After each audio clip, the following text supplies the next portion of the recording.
¿Cómo están, amigos? Bienvenidos a su programa Volvamos a lo Nuestro, y aquí felices, como digo siempre, como hormiga en tapa de dulce, cuando tenemos amigos tan queridos, esa gente que ha hecho mucho por este hermosísimo cantón de San Carlos, porque estas personas que vamos a tener en el programa de hoy vienen de un grupo que se llama Años Dorados.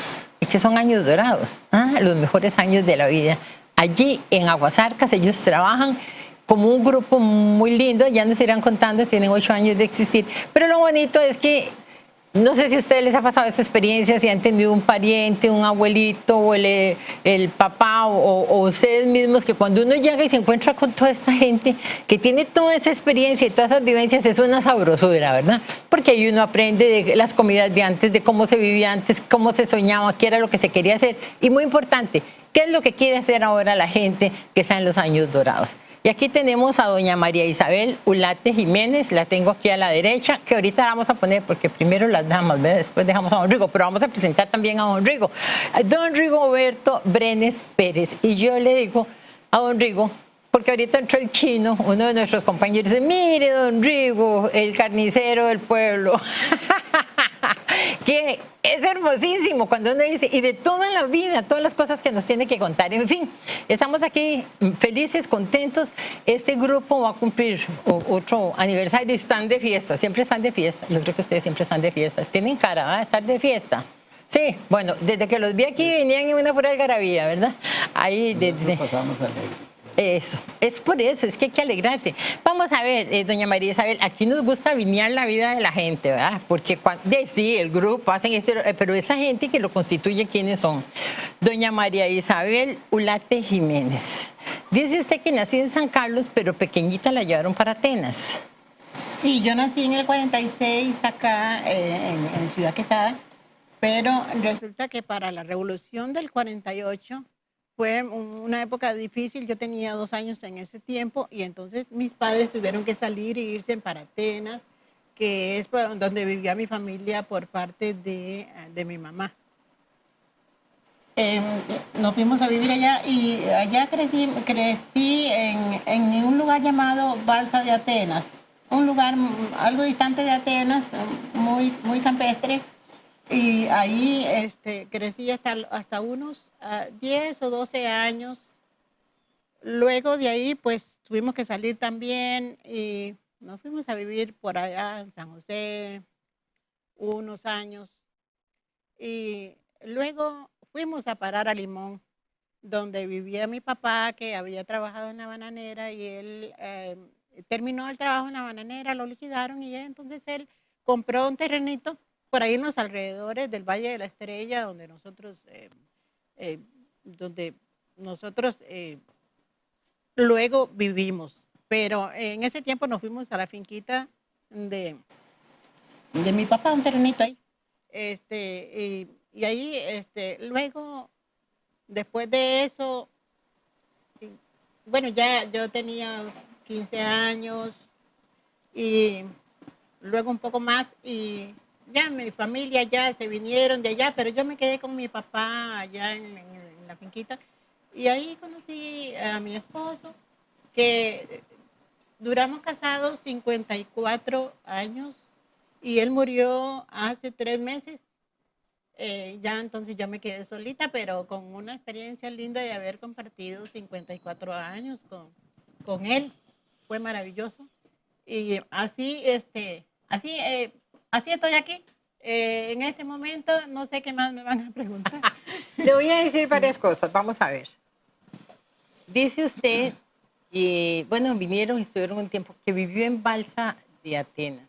Y era que yo tengo un recuerdo tan especial, ahora que usted me lo menciona, hace bastante tiempo que nadie me mencionaba Balsa de Atenas. Hace tal vez, no sé, podríamos decir unos 38 años, yo hice un programa con un señor que se llamaba Don Lencho Gómez. Don Lencho Gómez, ahí de Balsa de Atenas, él vivía solo. Yo decía que era como una islita porque a los lados de donde él vivía pasaba el río. Entonces él, en su lugar, era formidable porque con el agua del río él tenía un aserradero. Entonces él hacía muebles que le vendía a la población cercana. Y también me acuerdo que todo el agua la conducía con con bambú, ¿verdad?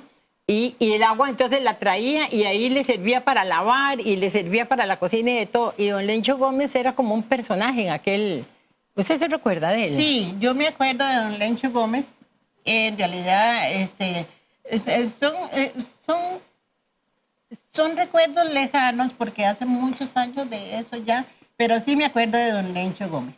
Sí, son personajes de esos que dejan huella, Oh, sí, definitivamente. definitivamente. Después dice usted que van aquí, van allá. Es que estamos hablando y por eso yo quiero, sé que muchos de ustedes que tienen ideas como las de nosotros están pensando, sí, cierto, la familia iba de un lugar a otro. Antes era muy común que las familias se estuvieran desplazando, buscando vida, buscando cómo subsistir. Y entonces uno sabía que la gente iba y se compraba un pedacito o cercaba un pedacito o iban a tal lugar y pasaban de un lugar a otro. Vean la vida de doña Isabel, ¿verdad? De la seca a la meca, de aquí allá, allá, allá.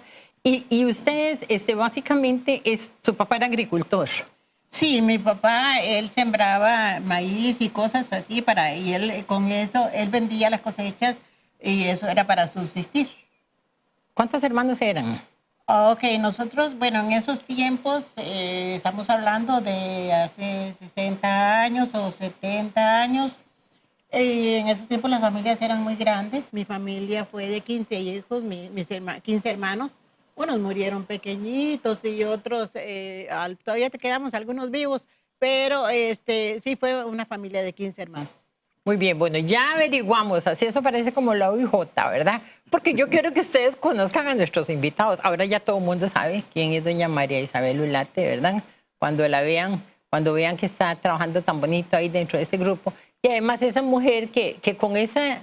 Me encantó cuando dijo que su esposo falleció hace 3 meses, después de 54 años de matrimonio, pero que fueron tan hermosos todos esos años. Qué lindo cuando uno recuerda y cuando con dulzura uno acepta las cosas, ¿verdad? Entonces, esa es nuestra amiga por este lado. Ahora vámonos con don Rigoberto Brenes Pérez. Don Rigoberto Brenes. Vamos a ver, ¿de dónde venían sus papás? Mi papá venía de Grecia y mi mamá sí se crió aquí en San Carlos porque mis abuelos se vinieron de San Miguel de Naranjo y todavía ellos no la traían a ella. Ajá, y entonces ya Mi nació mamá aquí. sí era sancarleña. Qué interesante, don Rigo, cómo San Carlos es una zona tan hospitalaria donde todo el que llega pasa a ser sancarleño. Sí. Yo llevo aquí 20 años y todo el mundo me dice, ¿usted es sancarleña?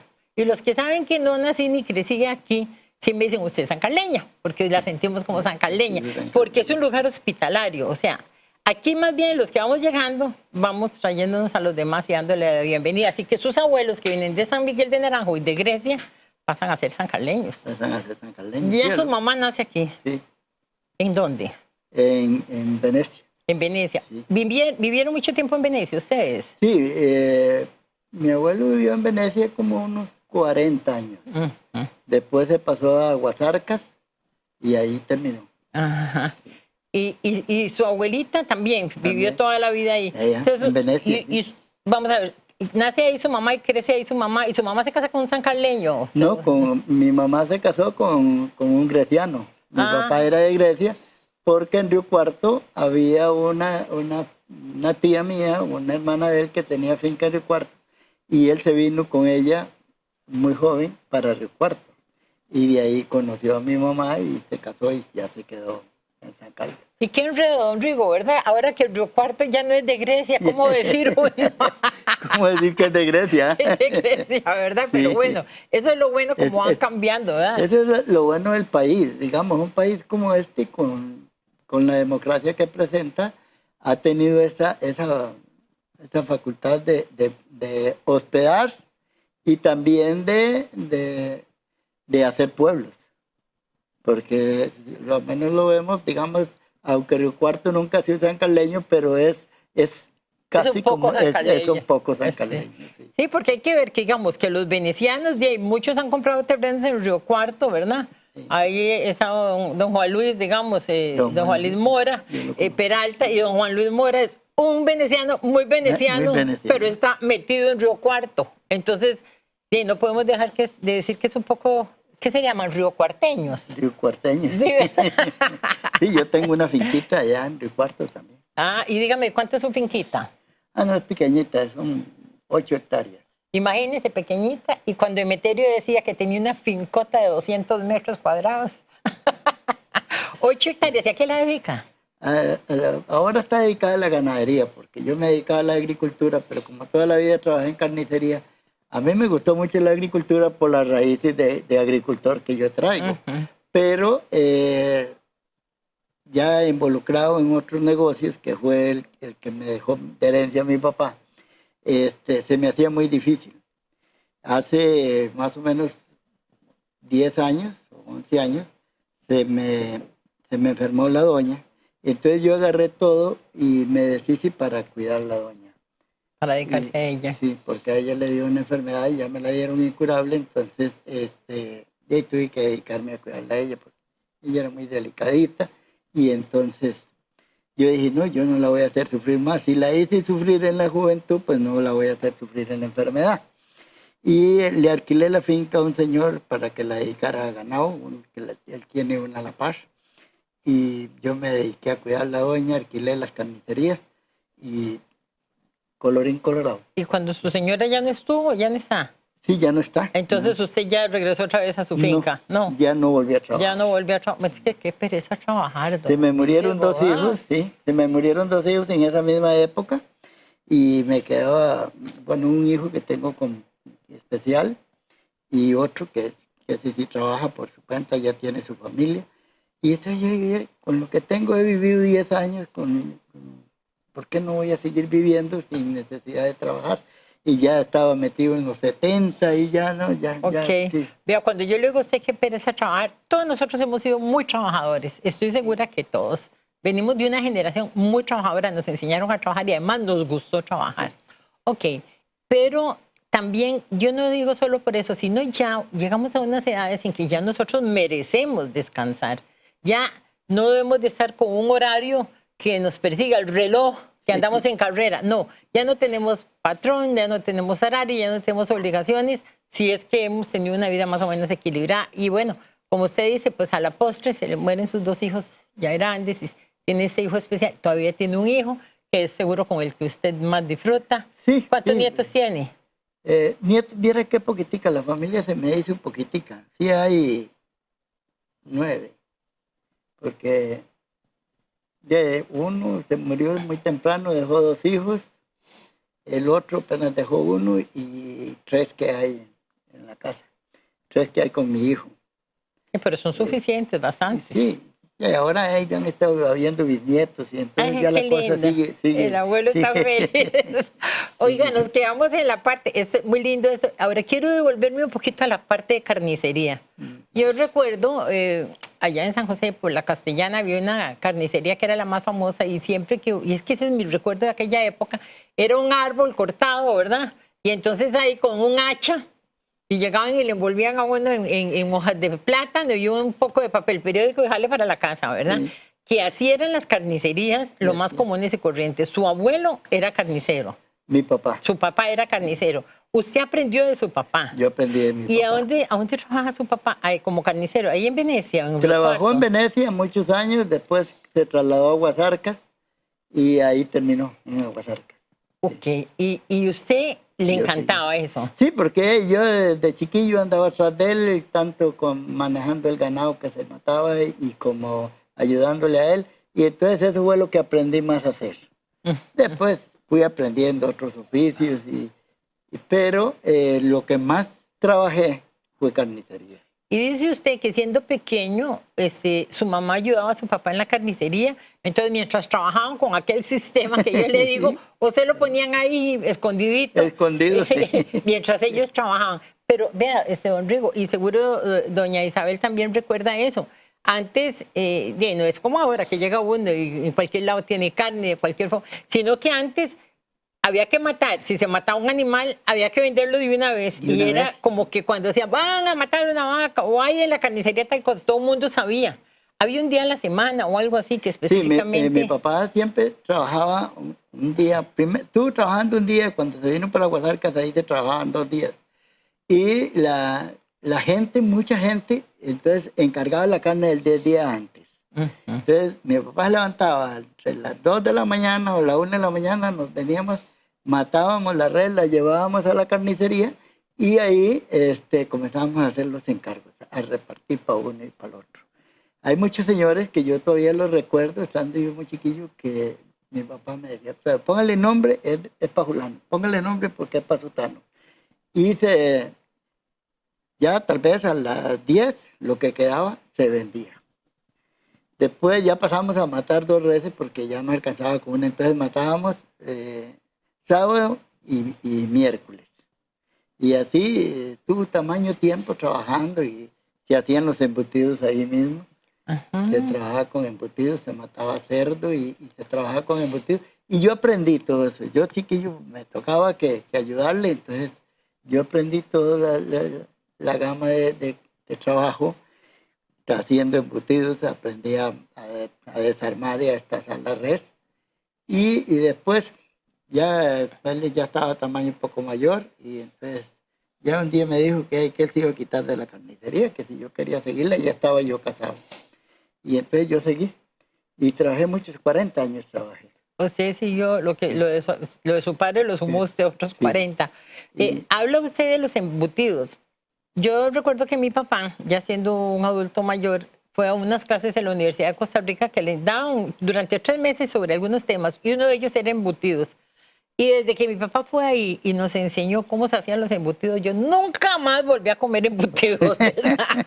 Porque, o sea, la universidad mostraba cómo se hacían no hace pocos años, Sí. diría yo tal vez unos 15 años o 20 años.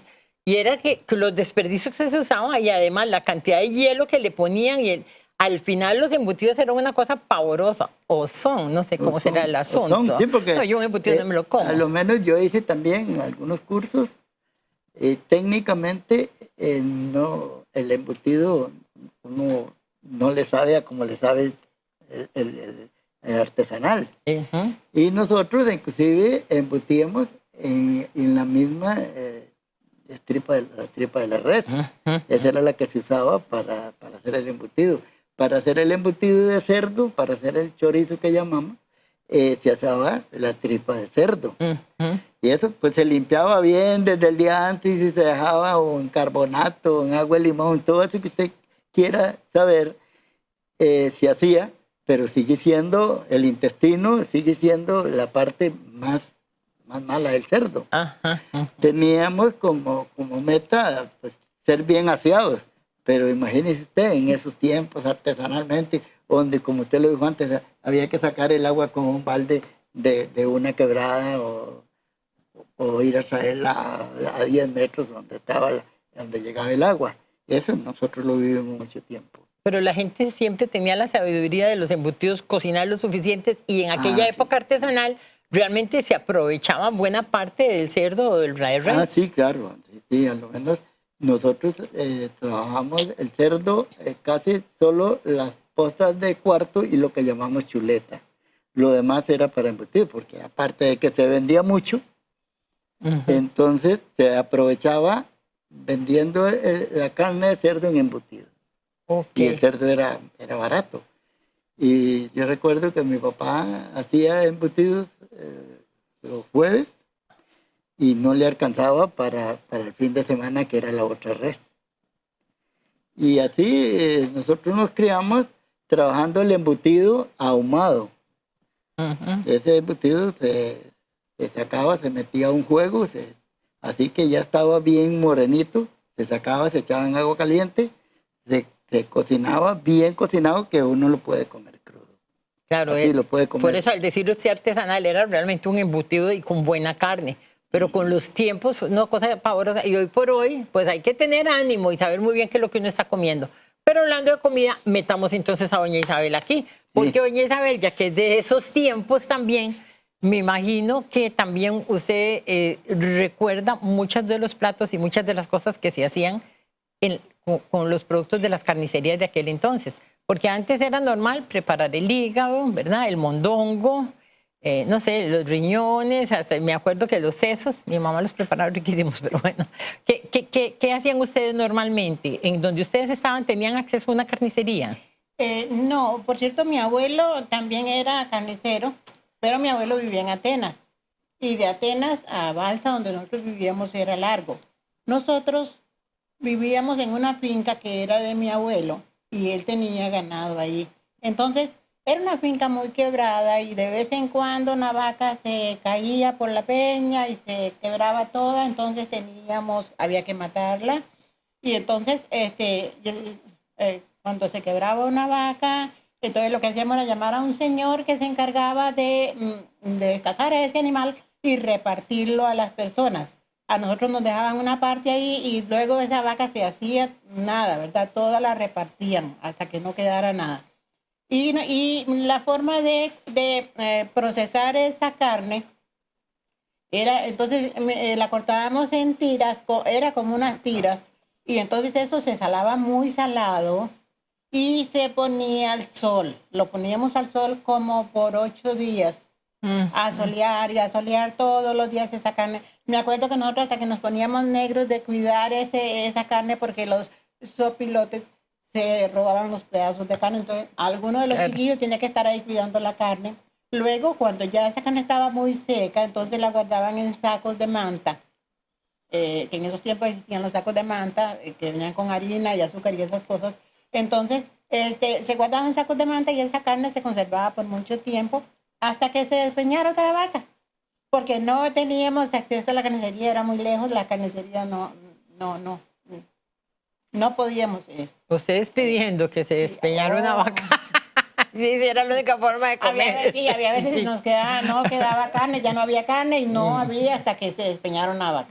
Entonces, bueno, muchas veces nos quedábamos mucho tiempo sin carne. Sí, pero bueno, así era. Y bueno, eso, ahora que usted dice eso de salar, uno antes veía normalmente, pensemos mucho, no solo en Guanacaste, muchas zonas montañosas donde ponían a salar la carne en el humero. También habían unos humeros, lo que pasa era que cuando había mucha cantidad, en ese caso la cantidad de carne era mucha, entonces no había un humero grande, entonces mi mamá lo hacía así, ella ponía un poco en el humero, pero la mayoría de la carne se secaba al sol.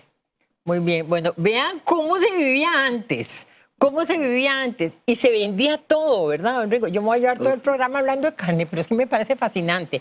Porque hoy por hoy, usted le dice a los chiquillos, voy a darle un hígado o una sopa de mondongo, un mondongo en salsa, tan rico que es, o los riñones, o me acuerdo, los sesos. Ni la lengua comen ahora. Y la lengua es más caro que cualquier parte, sí, ¿verdad? Sí, los chiquillos de ahora casi no comen eso. En vez yo digo en mi casa, hice lengua y cae todo el mundo ahí, porque todo el mundo le fascina, ¿verdad? La lengua es deliciosa.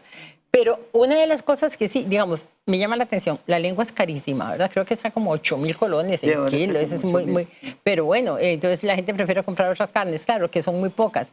El hígado, que me parece tan rico, bien preparado. Un día esto es una muchacha, la bibliotecaria de la escuela Juan Bautista, Ani, me mandó unos riñones riquísimos que ella preparó, que también son cosas que casi han desaparecido. Pero ¿sabe qué es una cosa?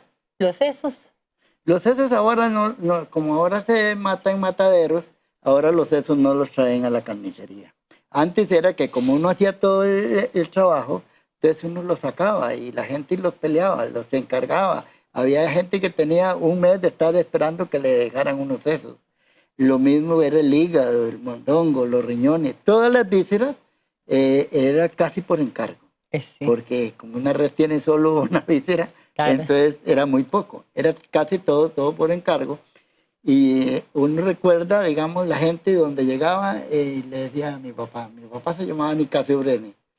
Y le decía, don Nicasio, ¿me puede dejar hígado para mañana? No, mira, lo tengo todo encargado. Bueno, apuntámelo de una vez para la otra semana o para la red del sábado. Qué interesante. Y en eso era que uno operaba en la carnicería. Y todo los sesos era una cosa que era así por encargo, si no se podía. Y la refrigeraban eso, tenían nada, era el momento y en el día. Era en el momento, claro. Sí. Mi mamá hacía unos sesos tan súper deliciosos. Me acuerdo que los cocinaba y después los freía envueltos en huevo y después le echaba limón. Son de esas cosas que uno nunca más volvió a probar y posiblemente porque no hay nada como la mano de la mamá. Pues vamos a ir por un momentito porque si no se nos va el tema sobre esto que estoy fascinada. No importa, ahora volvemos. Se le quedó algo por ahí, ahora vamos para afuera. Muchísimas gracias, amigos y amigas. Continuamos con nuestro programa. Volvamos a lo nuestro. Estamos hoy con doña María Isabel Ulate Jiménez y con don Rigoberto Brenes Pérez. Amigos y amigas, continuamos aquí con estos dos personas maravillosas que ahí en Aguasarcas hacen un trabajo extraordinario con el grupo Años Dorados, doña María Isabel Ulate Jiménez y don Rigoberto Brenes Pérez. Hemos conversado un poquito con ellos acerca de la vida de cada uno de ellos, porque digo, de los grupos es muy lindo qué se hace, cómo se hace, todo eso, cómo unir a la gente, pero realmente cómo son cada uno de ellos. Cada uno de nosotros somos una historia y usted, mi amigo, mi amiga que están ahí en el otro lado, yo creo que podríamos escribir un libro con la historia de ustedes. No crean que estoy mintiendo, es ciertísimo. Todos tenemos muchas cosas en nuestra vida que podemos comentar y que además es muy agradable porque somos de tiempos, digamos, de un país muy similar, con tradiciones similares, con valores similares. Y bueno, qué mejor que todo lo que nos han contado ellos. Ese viaje de doña María Isabel con su familia de un lugar a otro, con su papá, con sus hermanos, aquí ya cuando se van quedando en cierta zona, las cosas que se comían, qué era lo que se hacía, cómo se vivía. Y don Rigoberto con todo ese caudal de conocimiento sobre todo lo que tenía que ver con la ganadería, sobre todo con la carnicería. Entonces, vamos a dar un pedacito con nuestra amiga, con doña María Isabel, porque hablamos acerca de las vísceras y de todo lo que tiene que ver el ganado. Ahorita entramos al tema de los Años Dorados, pero en eso de las vísceras, y estábamos hablando, doña Isabel, antes era tan común hacer una sopa de mondongo, un mondongo, qué rico en salsa, ¿verdad? Que era lo que normalmente antes se comía en aquellas carreras, en aquellas pobrezas que la gente iba para aquí, para allá y para allá. ¿Qué era el alimento normalmente? Bueno, se comía en realidad todo. Se comía la lengua, se comían el mondongo, los riñones, todas esas cosas, todas las vísceras del animal se comían. Olvidé decir antes que cuando destazaban una vaca que se había matado, que se había despeñado, entonces normalmente no se le avisaba a la gente. De alguna forma la gente se daba cuenta de que había una vaca que estaban repartiendo y entonces yo no sé cómo llegaban. Porque, digamos, las casas estaban bastante separadas una de otra y yo no sé de qué forma llegaba la noticia, pero la noticia llegaba. Nosotros no le avisábamos a nadie, sino que simplemente la gente llegaba a recoger su parte de carne. Y bueno, también se repartían las vísceras. La gente llevaba mondongo, llevaban lo que llamaban la asadura, que es el hígado, el vaso, el corazón, esas cosas. A la gente se le repartía todas esas cosas y nosotros, pues como éramos la familia, pues nos dejaban también una parte. En ese tiempo no había refrigeración, así que no podíamos conservar ninguna cosa de esas, sino que teníamos que cocinarla de una vez y consumirla, porque no había cómo conservar las cosas. Doña Isabel, estamos hablando de cuando era el asunto de una vaca. Toda esa gente que, como usted dice, uno no sabe cómo la gente se entera de las cosas, porque es increíble, ¿verdad? Cómo se riega la bola sobre todo ese tipo de cosas. Pero también la gente correspondía trayendo un poquito de frijoles y trayendo un poquito de arroz. ¿O no? Había tanta pobreza que no se podía. No, en realidad solo llegaban a recoger lo que les iban a dar de carne. Había una persona que era la que normalmente se llamaba para que era un señor que se llamaba Tino Salguero, de ahí del pueblo, y entonces él venía a destazar el animal y a él era que todo el tiempo llamábamos. Yo no sé si tal vez Tino pasaba por las casas avisándoles, eso sí yo nunca me di cuenta, pero él era el que primero llegaba a destazar el animal y a prepararlo para repartirlo. Bueno, entonces ya tenemos un vistazo exactamente de cómo se vivía antes. Ahora vamos a entrarle al tema del grupo de Años Dorados. Ellos dos son de la junta directiva. Y ahora le estaba diciendo a don Rigo, porque parece que don Rigo está ahí desde el puro inicio, ¿verdad? Pero la primera pregunta que le hice yo es así como, ¿verdad? Pero no me la contestó bien. Le digo yo, y nacen muchos amores en un grupo como este, porque hay muchas cosas, pero también nacen muchos amores. Yo he conocido tantas cosas, porque llega tanta gente de edades similares, con gustos similares, con valores similares, y que está todo el mundo muy bien todavía, ¿verdad? Ah, sí, hay mucha gente alentada, bastante. Y otros que se han rejuvenecido ahí en el grupo. Vieras que en eso, por eso más que nada uno está ahí luchando, porque ha visto el bienestar que han adquirido muchos. En el tiempo que hace estar ahí en el grupo, yo me he venido dando cuenta de mucha gente que ha llegado decepcionada de la vida, decepcionada de las cosas, y llegan ahí a los poquitos días de conversar con uno y con otro, y no solo de entrarle al baile, ya comienzan como mejorar o a despertar, y hoy por hoy hay mucha gente agradecida, porque no solo como usted lo dijo, han encontrado también su pedacito de vida, segundo ahí, Corazoncito. segundo corazón ahí. Y en realidad, pues entonces a uno lo anima a trabajar y lo anima a estar con ellos ahí, porque uno ha visto lo bueno que le ha hecho a mucha gente, a muchas personas mayores con problemas de que se les ha muerto la señora, que los ha dejado la señora, que se han ido de un hijo, y que no, pues, como decimos así popularmente, no ven el sol brillar. Y han llegado ahí de casualidad o invitados por algún otro compañero, y ahí están, ahí han compartido con nosotros y han cambiado el sistema de vida. Que vale la pena vivir, vuelven a tener esperanza, ya no se sienten tan solos. Tal vez es que la soledad es una de las cosas más feas, porque una cosa es ser independiente y otra es estar solo, ¿verdad? Porque uno puede ser independiente, porque ya tal vez nadie vive con uno, pero es independiente y tiene una vida social, pero cuando uno está solo, está solo. Y cuando ya está en un grupo como eso, está acompañado. Sí. Eso les digo yo a algunos, yo tuve la oportunidad cuando quedé viudo, de que ya estaba iniciándome en el grupo. No me había metido de lleno, tal vez porque todavía tenía a la señora enferma. Y entonces yo seguí, y aunque algunas cosas me dolían, algunas cosas sentía, pero realmente eso me hizo sentir bastante poco, porque yo compartí el matrimonio 43 años. Y una señora bastante paciente, y yo digo que tuvo mucha paciencia para estar conmigo. Y a la hora que ella se me fue y que ya yo quedé solo y comencé a sentir, como dice usted, la soledad, me di cuenta que realmente no podía vivir. Entonces fue cuando el grupo me acogió, cuando yo comencé más de lleno en el grupo y comenzamos a trabajar para el grupo, doña Virgita y yo, para ver cómo lográbamos hacer ancahueras. Nunca se me olvida que doña Virgita me decía, don Rico, que sea un galeroncito de suelo, pero que sea propio, que no tengamos que andarlo reuniendo hoy aquí, mañana allá. Y logré, gracias a Dios, y Alfredo Córdoba, que nos ayudó mucho, y bueno, todo el elenco de la municipalidad nos ayudó y conseguimos la tierra. Después tuve la suerte de conseguir un dinero que devolvió un pueblo, y me dijo el diputado, cógelo y lo metes en alguna cosa en Aguasarcas. Y entonces yo le dije, se lo podemos dar al grupo de adultos mayores para que se hagan un rancho o algo. Y es muy poco, pero ahí tanteé a ver. Y gracias a Dios, con ese primer dinerito, nosotros logramos construir la primera planta, que componía de 100 metros apenas. Sí, de 100 metros. Y ya decía, nunca se me olvida que me decía doña ahorita, ya aquí estamos bien, somos 40 o 40 y algo. Y aquí ya no tenemos que andar mendigando.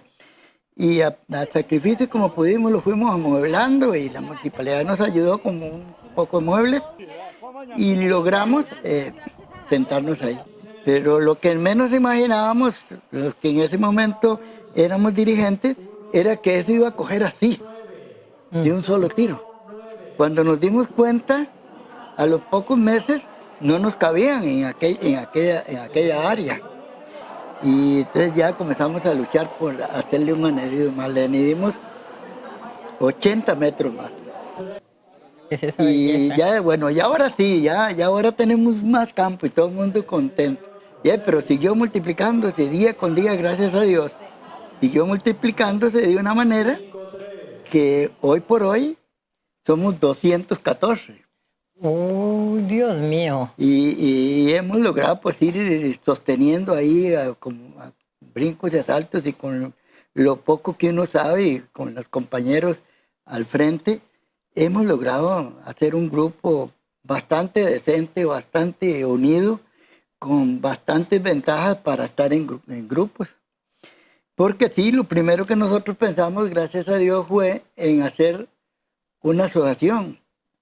Porque la asociación, aparte de que nos daba el tener poder jurídico, también nos daba más razón para trabajar. Y logramos hacer, llegó un grupo, yo digo que enorme, yo digo que enorme, porque ya 200, no nos llegan todos los 200 todos los miércoles o los sábados, pero sí nos llegan, un miércoles llegan 150. Y de ahí, casi todos los miércoles, este es un hambre es eso. y como le digo, Qué y como usted adivinaba, ya, pues también algunos han encontrado su amorcito ahí y ahí vienen a compartir con ellos y vienen a compartir con nosotros. Eso ha sido, yo digo, gracias al Señor que nos ha dado Claro. tanta cosa y tanta fortaleza. Claro, que qué importante es la ilusión y la esperanza. Bueno, nos vamos por un momento y ya regresamos con más de Volvamos a lo Nuestro.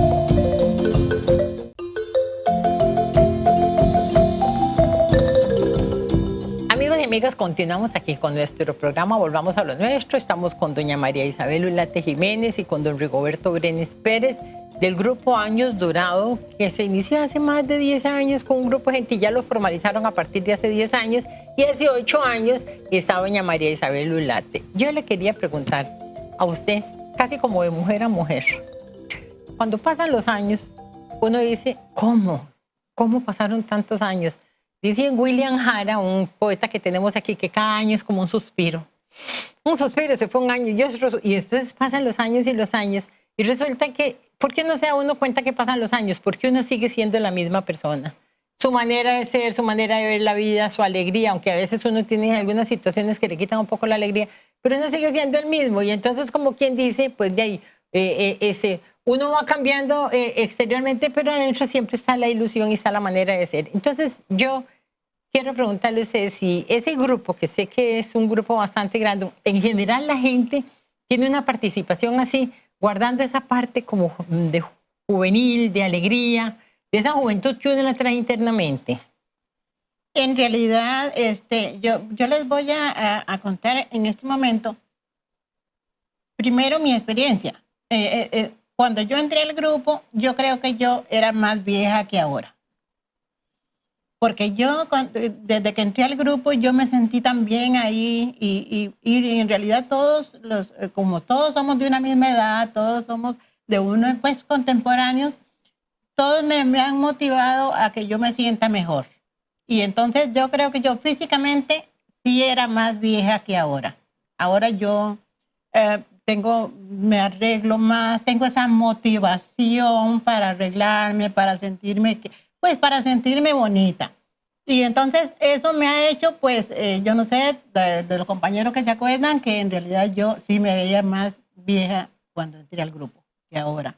Y a eso yo estoy muy contenta de eso porque pude adquirir esa motivación. Y ellos mismos me la transmitieron. Es un grupo muy alegre, es un grupo muy lindo. A mí en realidad me satisface grandemente verlos como personas de 70 y resto de años.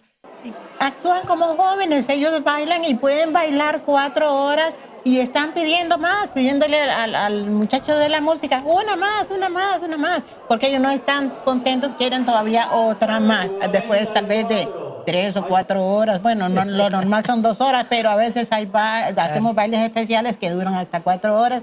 Y no crea usted que ellos están cansados, están contentos, están disfrutando de lo que están haciendo. Y es algo muy lindo compartir con gente tan especial como son todos ellos, todos alegres, todos lindos. Doña Isabel, estamos hablando de la vida, de la alegría, pero también hay que hablar de la muerte, porque usted acaba de enviudar hace 3 meses, igual que le ha pasado a don Rigo, que también enviudó, que son momentos muy difíciles, duelos difíciles de llevar cuando uno está solo.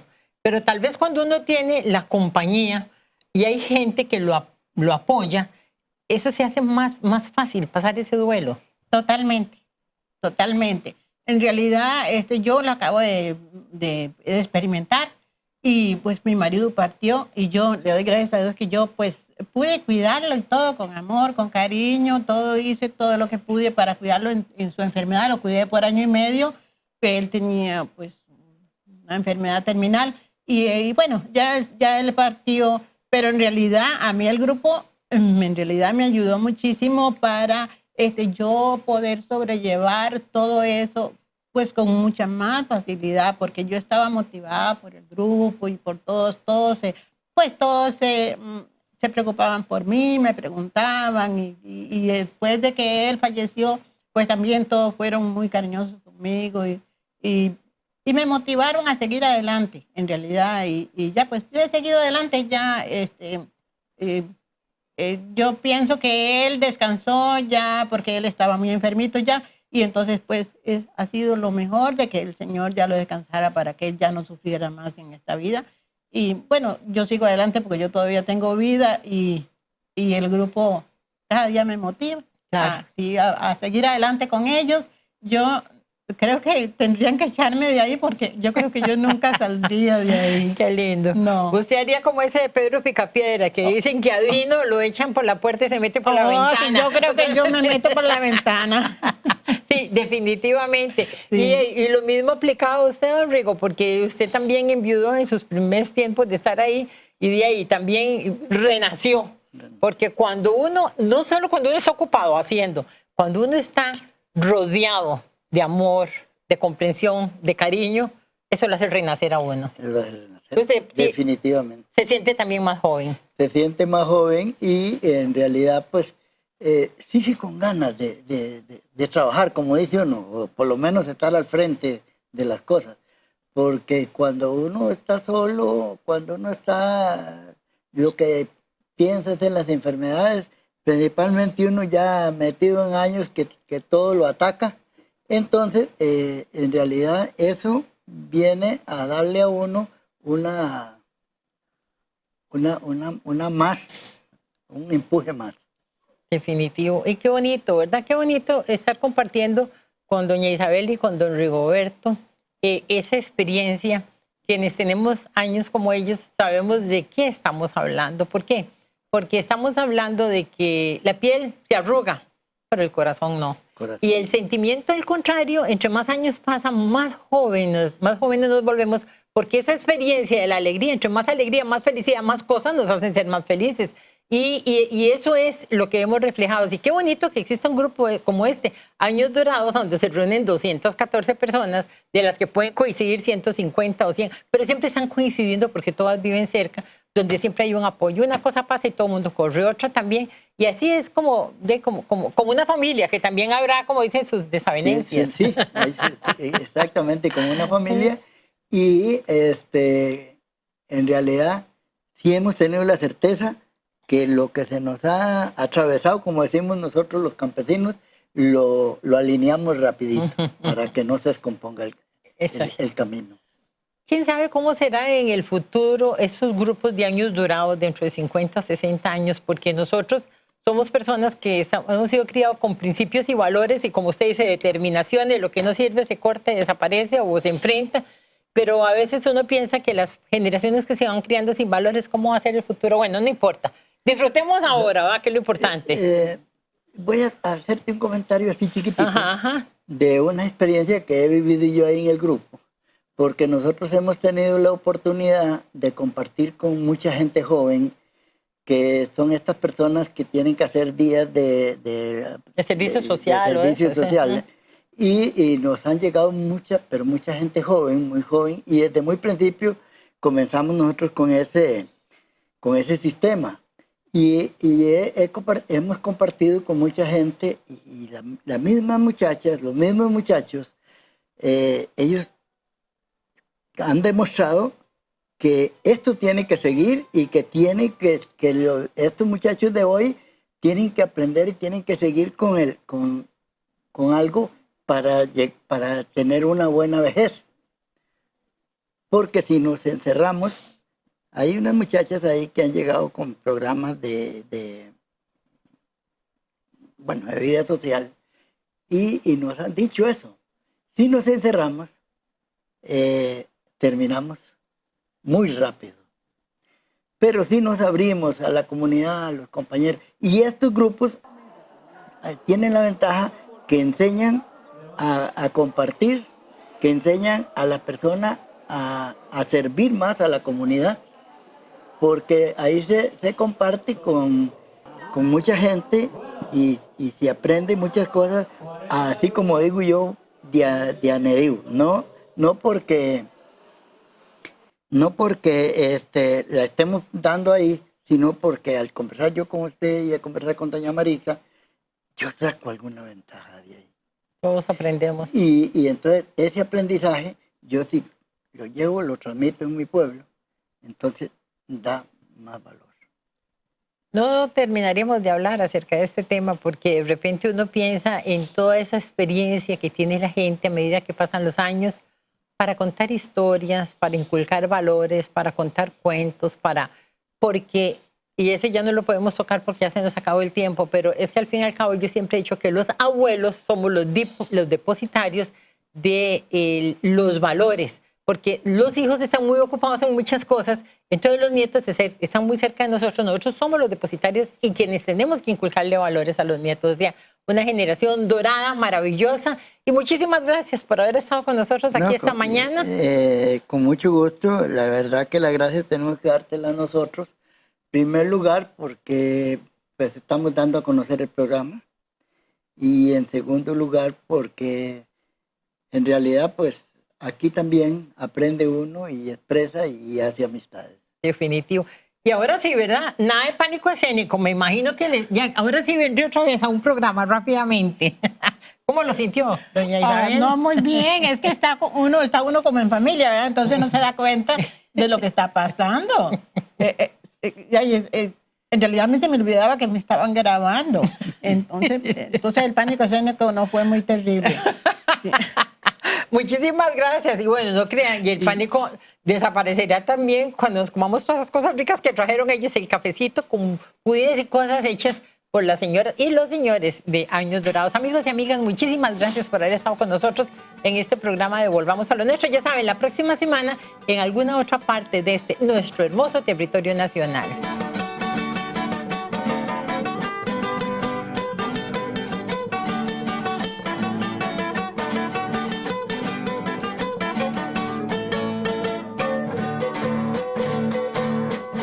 San Carlos, mi tierra querida, muy linda y hermosa, mi tierra natal.